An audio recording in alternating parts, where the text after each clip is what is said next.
What's up mga ka-hunter? For this video ay magpapakain tayo ng mga nag-molt natin na tarantula sling. Magpapaangasan sa takedown yung GBB natin, yung OBT at yung Grammostola rosea.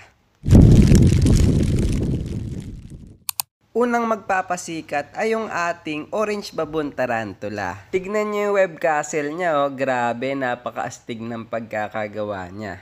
Bigyan na agad natin ng Antonio to. Bang! Bidlang dash sabay sakmal. Napakabilis naman nun. Dinaan tayo sa bilis. Panoorin natin sa slow-mo. Napakabilis na dash sabay sakmal, oh. Hindi pa nalapat si Antonio. Sinunggaban niya eh. Grabe. Tapos nakipaghilaan pa pala siya dito, oh. Hindi na napansin dahil sobrang bilis ng ginawa niya. Napakaangas naman na takedown para sa first entry natin. Next naman ay yung napakaganda nating Chilean Rosehair Tarantula or Grammostola rosea. Napakaganda ng kulay niya, no? Solid, bagay na bagay sa kanya yung Chilean Rosehair eh. Mukhang naiwan pa yung carapace nung nagmolt siya, hindi pa natanggal oh.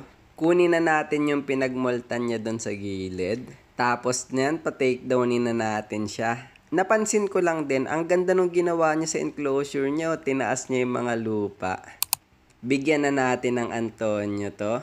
Medyo ilayo natin yung pagbigay, yun lang nawala sa pagkakaipit. Boom! Grabe naman yun, ang layo nung tinalon niya. Panoorin natin sa slow-mo. Pagkatalikod sabay talon eh. Grabe oh, saktong-sakto yung bagsak niya kay Antonio, diretso sakmal na. Grabe, isa ring napaka-solid na takedown para sa second entry natin ngayong gabi. Zoom natin, ang ganda niya no, kaso yung carapace niya hindi pa natanggal eh.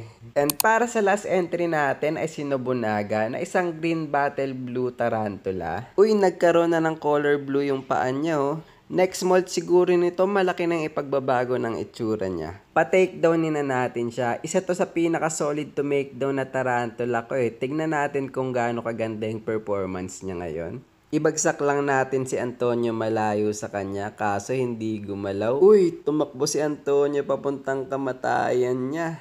Panoorin natin sa slow-mo. Tumalikod lang sabay diretso sakmal eh, no? Grabe naman yung senses nila, napaka-accurate. Once may tumapak na prey sa webbings nila, alam agad nila kung nasaan eh. Grabe no, hindi lang yon, sobrang bilis pa nila mag-react. Tignan nyo kung gaano ka-brutal yung gagawin niya dito mga ka-hunter. Ibabaon niya pa yung pangil niya dyan. Boom, grabe. Nilamutak si Antonio. And that's all lang for this video mga ka-hunter. Exo Hunter!